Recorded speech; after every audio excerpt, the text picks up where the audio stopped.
I've done 8 races, 6 of them using B-Alien setups, to find out if paid setups are worth the money. First up is Spa in Belgium, and then we travel stateside to Watkins Glen. Let's jump in and see how we got on. So Spa, a track that I wouldn't say is particularly an amazing track for me, but it does have a very vast amount of different style of corners. 221.4 for qualifying, pretty slow lap, I'm not gonna lie. Base setting is just weak, unfortunately, so the car is meant to be, I suppose, drivable really and somewhat stable, but in qualifying, trying to get one lap together, it's quite difficult when the car was kind of just it didn't feel sharp. A lot of you understand it just didn't feel like a race car. We went 3.6 seconds quicker in the race.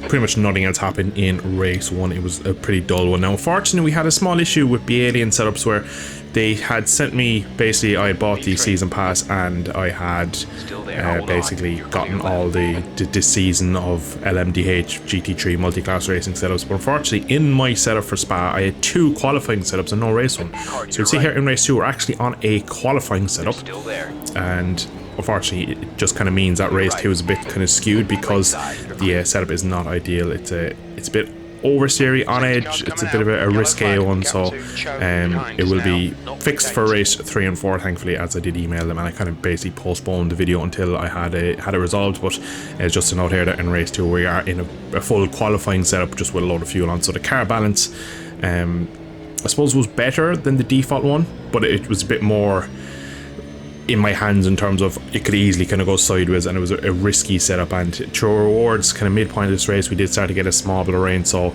a qualifying esports style setup in the rain at Spa on a drying kind of set of tires is not really what you want for race 2. So unfortunately race 2 is kind of a bit of a, I suppose, dull and void really, because it just it really never really kind of played into anything, because don't know, we were on a wrong setup, the weather went against us and stuff. But I think the pace wasn't really too bad. Unfortunately, it was just one of those ones where when you're signing up for these online ones, you can't always predict the weather and predict what will happen. But go slightly faster than qualifying, but you can see their conditions were skewed. Now, unfortunately for race 3, we do have the race setup on, but I missed qualifying. I wasn't able to get a lap in qualifying, so we're starting at the back. So we still don't know outright what we can do in qualifying. But to be honest, right, qualifying is not something I go pretty well at. Usually you would probably see throughout this video that I go a bit quicker in the races because I just have more laps to kind of get at it, and as the fuel comes down, the car gets a bit quicker. I tend to find a bit of time, which is very useful. But starting last here, I wasn't sure really. Again, all these races are split 1, so for LFM they're the top split, we'll say. So we are up against some pretty decent drivers, and there's some very not decent drivers in there too, but we'll probably see some of that later, especially in Watkins Glen. There's a bit of spiciness that goes on in some of them races. But main thing for me that I noticed is that with the B-Alien setups, is that the tyre pressures were hit or miss, we could say, slightly, and the brake pressures in terms of the brake duct opening and stuff was a little bit off, strangely off, to be honest, because fair enough the conditions change, but the overall heavy braking and the tracks don't really change that much. So that was one thing to note. And we have our first big moment here, unfortunately, and it just shows off that the race setup faster, but it's definitely more on edge. And I felt a lot of time through the high speed stuff at Spa here, the rear end was just loose, and particularly as a racing driver, I don't particularly like the rear end loose. I like much more stable. I like rotation, but it was just excessive, and it was to the point where a driver of my skill level was unfortunately just a little bit at sea with it. I felt like it maybe cost me a bit of time, because in the slower corners, car felt quite good, but it just started to over rotate in places. Through here especially, I was quite nervous a lot of times. I'd nearly track extend because I feel the rear go slightly, and I'd straighten the car up and run off track instead of go for another spin. So it's a bit unfortunate, but we can see here now current time we are massively under. We're already up setting a 218.4, and now we go and set a much improved 17.4. so we've made a big step forward here. Unfortunately, this race ends under yellow flag and a safety car, as is a lot of races that have ended like this so far. But race 3 was our first one to really show off the actual setup, as it was the first time we used the race setup, so it's quite interesting to see what we could do. So for race 4 here we are in qualifying, and we're back on the qualifying setup, and unfortunately, as I mentioned already, through some of these high speed sectors, the car just feels a bit unbalanced. I lose the rear on entry, mid-corner it goes, and I overcorrect heavily and put myself in the wall. So once again, we are starting towards the back, and we actually haven't set a competitive lap time in the quali time. The fact that we missed one and we crashed in the other, and the other one was a little bit skewed. So fortunately, I don't feel like the qualifying setup was that good. And all in all, it felt like to me it made the car unnecessarily nervous in my hands. Again, in the B-Alien lands, I'm sure I can get a lot more out of these cars than I can, but it was one of those ones where I felt like the car was a bit more nervous than it probably should have been around such a high speed.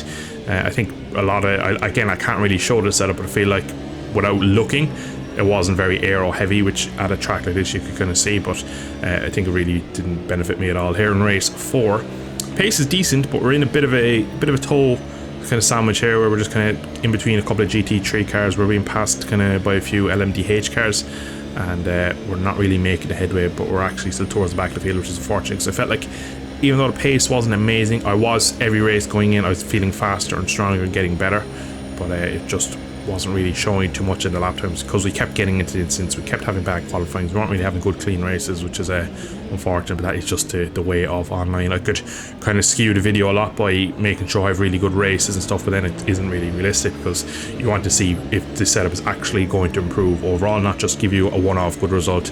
So lap time was 2:16.8. That's yeah, the quickest lap in this session. You can see there now, crew chief telling us we have a new PB.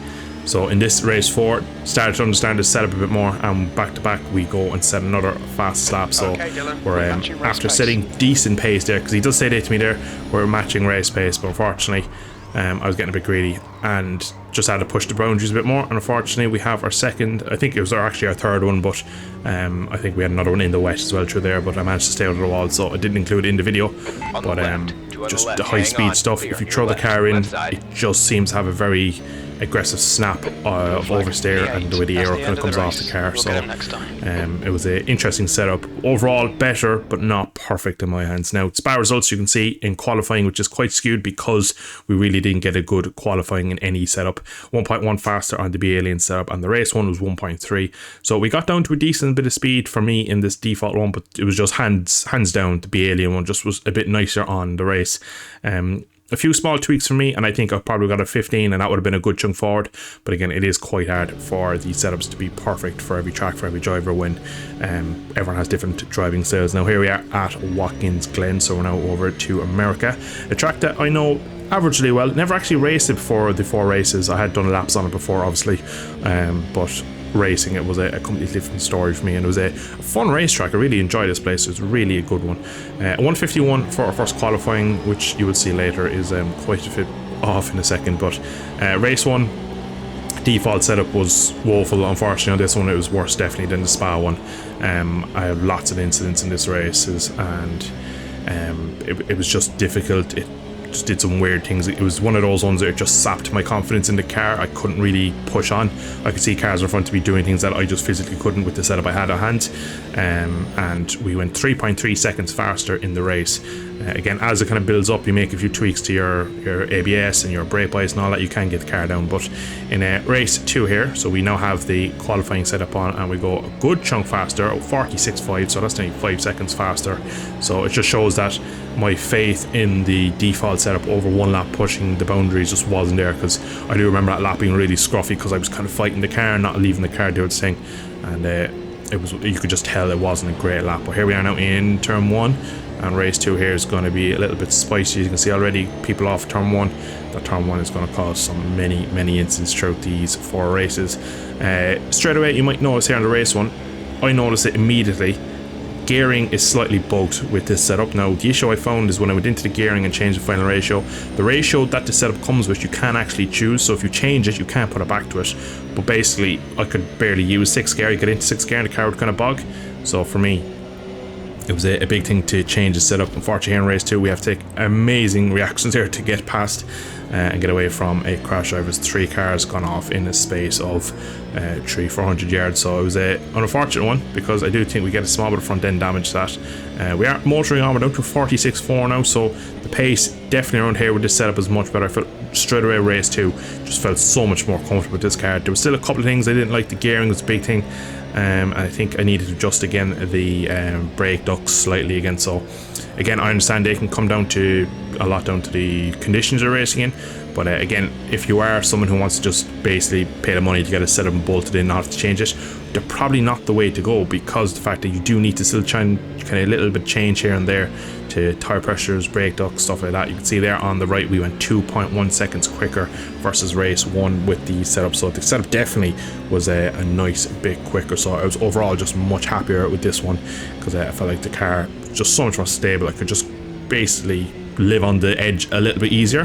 Here we are now in qualifying, raining, and now we've changed the gearing ourselves. And basically, I wasn't even going to do qualifying. I only went out just to do a few laps, just to see if the gearing was better. We do 49.7, so even in the wet we're faster than the default setup, which is pretty amazing, really, considered how bad that default setup was. Now, for me, gearing made a big difference. You'll see here, I'm going to kind of keep the opening sector and half a lap in just to show off as we go up the hill. Really, the actual, it just feels like the car is so much more in the right power band, whereas I felt like with the initial B-Alien race setup, just the gearing. Now again, I have a feeling it's a bug and nothing to do with the actual B-Alien one. I feel like that the ratio is bugged, because I see it so often where you have a setup carried over from a different track and the ratio that you're using isn't actually something you can choose at this track, and you end up having some weird gearing issues. So I'd love to know, does anyone else have this issue, or is it just me?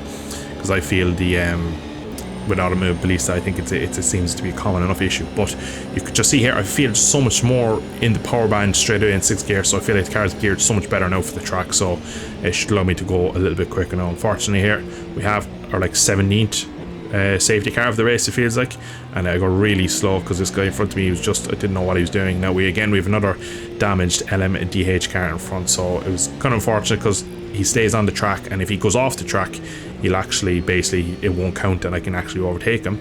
And in fairness to him, you'll see in a second, he does turn right. Look at that, absolute hero, because he goes off track because he knows that we basically can't pass him once he's on the track, and then we overtake him and he leaves the other cars through as well. So top man, fair play to him. It's very few people in sim racing, I feel, do that. A lot of them are kind of selfish and will just kind of sit there just to hold up other people and ruin other people's races. So again, fair play to him. We jump now towards probably first third of the race being done, and I just feel I have a good race car now, which is something I haven't felt yet in the first kind of 6-7 races. My qualifying position probably was slightly ahead of myself. I went backwards in the race. I kind of slowly work into these races, but now I was coming back at people and I felt like I had really good speed. And not only that, I could feel like I could overtake, which is something in a GT3 car which is quite difficult to do because they're all so close. So to be able to overtake someone, you need to have a decent speed advantage and be able to kind of make the difference. So down into turn 1, we just slip up the inside of the BMW and force someone's off on the outside, so maybe a little transgression there, passing under a yellow flag, but it didn't come to it, thankfully. Now we've caught up to the back of the McLaren front quite quickly. It's a touch wide there. We kind of hugged the inside and I was hoping we can maybe get a run. Now I'm thinking if we can into this penultimate or third left corner here, if we can get a bit of a cutback, we might get a bit of run, but he's pretty decent out of there. So I'm thinking, right, once again we're going to have to go turn 1. You can just see he just moves across slightly just to kind of counter anything I might be thinking. And he goes pretty much well off the track there, so a bit of a track accident to keep the position, which is not very nice to be looking at. But unfortunately for him, we're going to absolutely mug him off into turn 1, I feel. So straight away, 5th gear, 6th gear is coming up, and we basically hold the inside line where he goes outside, and look at that, around the outside. So yeah, that's what you get for track extending, kids. Don't do it, it's not worth it. But it was a very fun race, this one. Once we got clear track, then pace starts to drop. We're now down to a 46.2, so really pushing on now. So I think the top guys were 43s, 44s in split 1. Now we're down to a 45.7, so definitely this setup was absolutely head and shoulders a very good race setup. We're after catching another car now and we're making headway, and someone's gone off in front and doesn't hold the brake, just has to rejoin. Unfortunately, an LMDH car, and yeah, that's how I feel. So bit of a clusterfuck, that one. It looks like a car went around the outside, clipped one of the GT cars. The guy that crashed originally didn't hold his position and kind of keep the brake and started rolling again, so I had to take avoiding action going to the inside. And yeah, we saw it and we came in, pitted, got repaired, and then we get passed here quite aggressively by LMDH cars, and then on the exit he does the big spinneroonie. And once again, people don't like holding the brake in this, so again he's on the left side, so I'm going to go to the right, but of course he fucking rolls back across the track.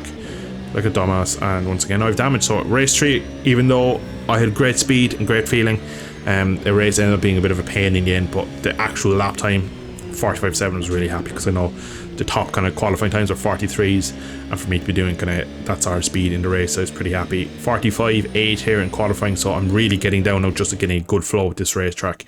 Coming into race 4, I was so excited until this happened.